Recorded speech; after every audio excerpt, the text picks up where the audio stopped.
At 8:56 p.m. on the evening of July 28, 2023, radar tracking a small airplane over the Canadian Rockies stopped receiving a signal. The controller made a note. The aircraft had likely dropped below the terrain, not unusual in the mountains. Roughly 6 minutes later, that airplane flew directly into the face of Mount McGillivray at 150 knots straight and level in cruise attitude. The pilot never turned, never climbed, never descended. The wreckage pattern told investigators he didn't see what he hit. He was flying at full cruise speed into a wall of rock, and from his perspective in the cockpit, nothing was in front of him until everything was. On board were 6 young men from Calgary, brothers, fiancés, new fathers, a youth pastor. They were going to a weekend church event 250 miles away. Their wives, their children, and their fiancés would wait all night before learning they were gone. This is the story of what happened in the 15 minutes between takeoff and impact, and the quiet decisions made on the ground that made those 15 minutes matter more than any that came before.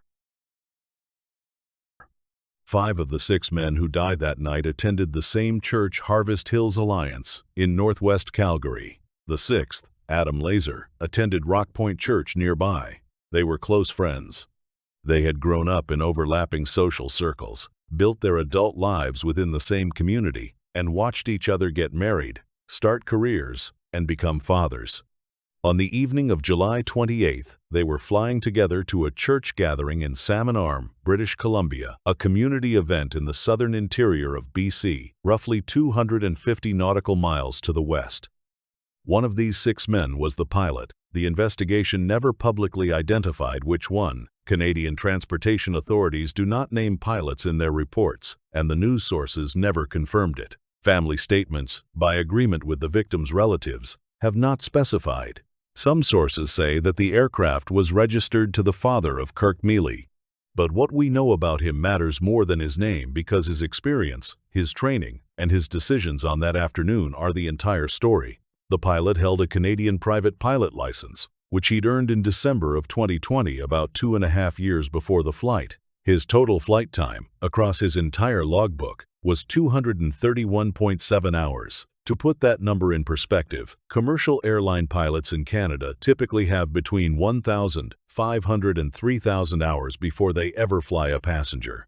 Flight instructors need a minimum of 200 hours just to begin teaching. The pilot of this flight was, by any meaningful measure, a low-time pilot, not dangerous by that fact alone, but not experienced either. Of those 231 hours, only 25 were in the aircraft he was flying that evening, a 1,980 Piper Saratoga SP that had been purchased in the United States by his father just weeks earlier. The plane was ferried across the border in June, went through the Canadian import process, and received its certificate of airworthiness on July 10, 18 days before the crash. The Saratoga SP was a significant step up from anything he had flown before. Up until that month, his mountain flying experience, all 8 previous round trips to Salmon Arm, had been in a Piper Cherokee. The Cherokee is a simple, fixed-gear, 4-seat trainer, slow, forgiving, and predictable. The kind of airplane a student pilot learns on. The Saratoga was a different category of machine. 6 seats, retractable landing gear, a constant speed propeller. It could carry more weight, fly faster, and was certified for both VFR and IFR conditions. A serious piece of equipment. He'd completed training on the Saratoga on June 9, 2023, 7 weeks before the accident. But here's the detail that matters. That training was not conducted by a certified flight instructor. It was conducted by a pilot specified by his insurance company. Canadian regulations don't require that training to be given by someone with an instructor rating. As long as the insurance company was satisfied, the pilot was cleared to fly the aircraft. There's another detail buried in the final report. Canadian regulations require private pilots to complete some form of recurrent training every 24 months, a flight review, a safety seminar, a written exam, a proficiency check. The clock for this pilot started on the day he earned his license, in December of 2020. By July of 2023, that clock was nearly exhausted, and the Transportation Safety Board could find no documentation in his logbook showing he had met the 24-month recency requirement. He may have completed it, but the records don't reflect it, which means, on the evening of the accident, it's possible he was not legally current to exercise the privileges of his pilot's license. He also did not hold an instrument rating, which meant, by law, he was required to remain in visual contact with the ground at all times. If he lost sight of the surface, if clouds closed around him, he was no longer legally flying. His license didn't allow it. And his training, for all practical purposes, hadn't prepared him for it. The flight was originally scheduled to depart Calgary's Springbank Airport at 7:30 p.m., but the weather that afternoon had been variable rain showers, low ceilings, mist. The pilot monitored conditions from the FBO. Most critically, he did not contact NAV Canada for a professional weather briefing. Briefings are free. They're available by phone 24 hours a day. A NAV Canada flight service specialist is trained to interpret graphic area forecasts, turbulence charts, icing predictions, and regional pilot reports. They can tell you things that no weather app on your phone will show you. He didn't make the call. Instead, he used an unknown source on the internet, and he spoke briefly with someone at the airport. We don't know who, we don't know what they said, and we don't know what the pilot took from that conversation. He left a flight itinerary with a person back home, which is a good practice, but he did not file an official VFR flight plan with NAV Canada either. By the time the weather at Springbank looked acceptable, it was nearly 8:30 p.m. Sunset was at 9:29. Legal daylight for VFR flight would end about 30 minutes after that at 9:59. He had a flight of roughly 1.7 hours ahead of him. No matter how he did the math, he wasn't going to arrive before dark, and he wasn't rated to fly at night with passengers. At 8:47 p.m., the Saratoga lifted off from runway 08. It turned south to acquire the Trans-Canada Highway, a designated visual flight route through the Rocky Mountains that hundreds of pilots safely use every year. The procedure is simple. Follow the highway. Stay in the valley. Maintain ground reference. If the weather closes in, turn around and come back out the way you came in. This route exists precisely because mountain flying in VFR conditions is dangerous without a defined corridor. Pilots who wander off a known route in the mountains tend to become pilots who find themselves staring at walls of rock they can't see around. The highway solves this problem. It gives you a ribbon of flat ground to follow. It gives you a visual reference that works in marginal weather. And most importantly, it gives you a way out, a well-defined path you can reverse if things go wrong. The pilot climbed to 5,500 feet above sea level, trailing westward toward Ghost Lake with the highway directly below him. He had flown this exact route before 7 round trips in the previous summer, 1 more earlier in 2023, all in the slower, simpler Cherokee. The Saratoga was faster, heavier, higher performance, but he knew the path. He knew where it curved. He knew where the ridges narrowed. He'd been here before. For the first 9 minutes, everything looked normal. His altitude climbed steadily. His speed stabilized at 150 knots. He checked in with Calgary terminal radar. He was cleared en route with a cruising altitude at his discretion.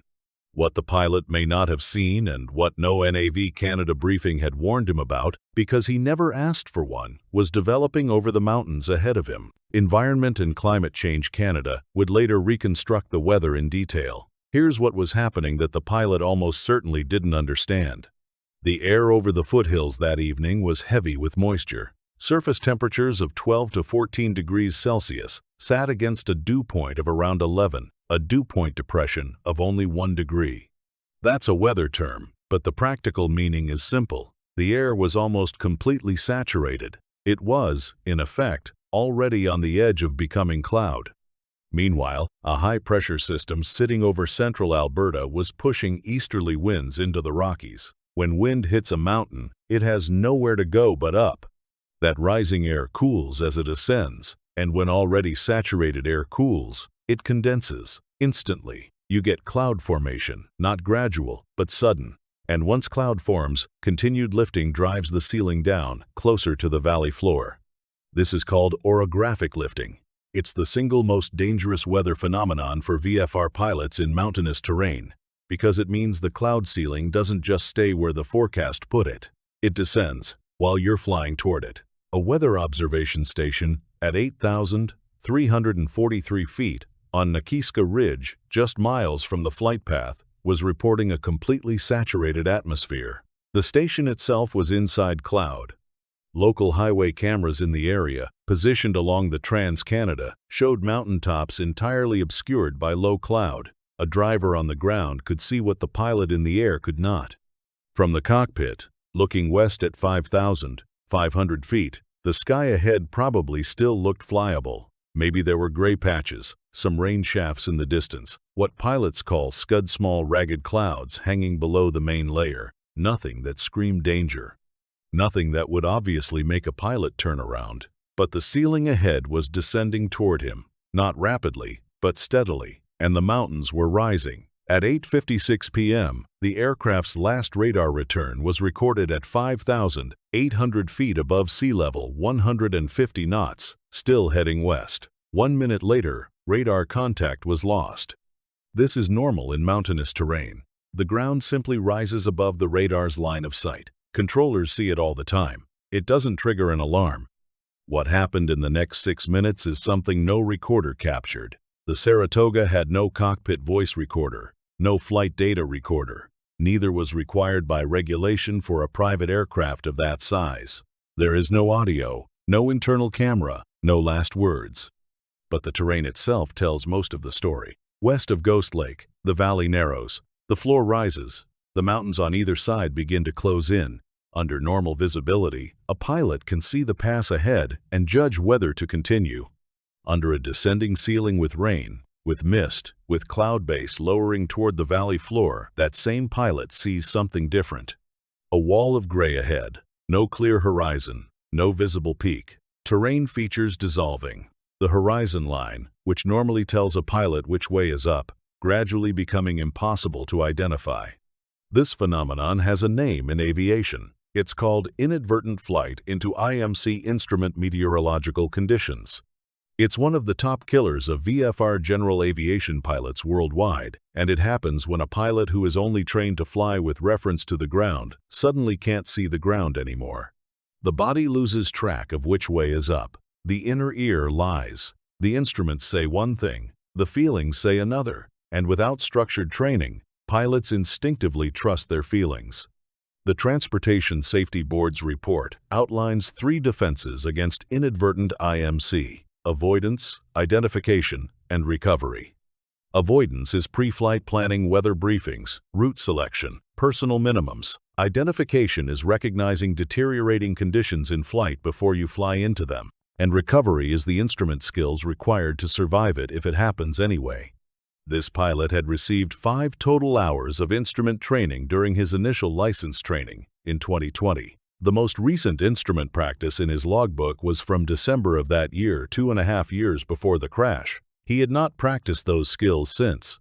In that moment, a VFR pilot facing a descending ceiling has exactly one correct response: turn around, immediately, before the ceiling drops further, before the valley narrows more. The Trans-Canada Highway is designated a VFR route precisely because it allows that turn. It's wide enough, straight enough, and well-defined enough to navigate back out. He didn't turn. For unknown reasons the Transportation Safety Board could never determine, because no one on board survived. He continued.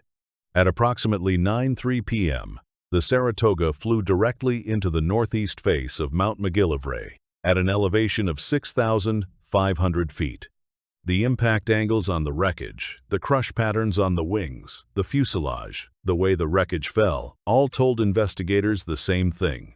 The aircraft was in straight and level cruise attitude at the moment of impact. Flaps up, landing gear up, engine operating normally, no evasive maneuver, no last-second pull-up, no banking turn, nothing.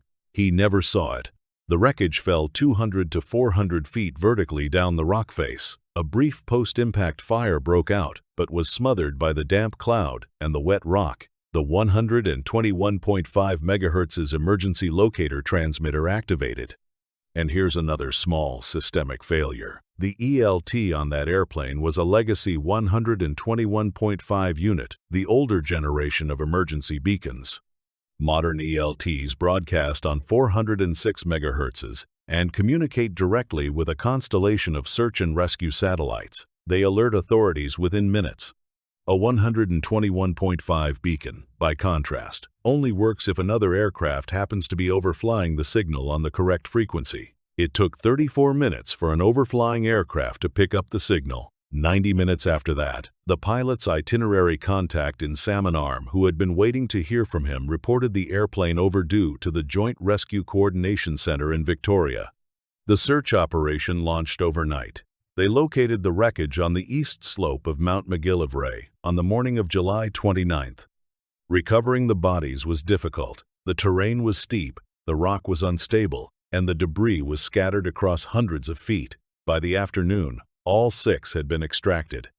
This part of Kananaskis Country has a haunted history. In June of 1986, 13 people died in 3 related aircraft incidents in these same mountains, 2 planes lost during the search for the first one. 3 mountain lakes in nearby Spray Valley Provincial Park were renamed Memorial Lakes in their honor. The Rockies have a long memory for the pilots who think they know them.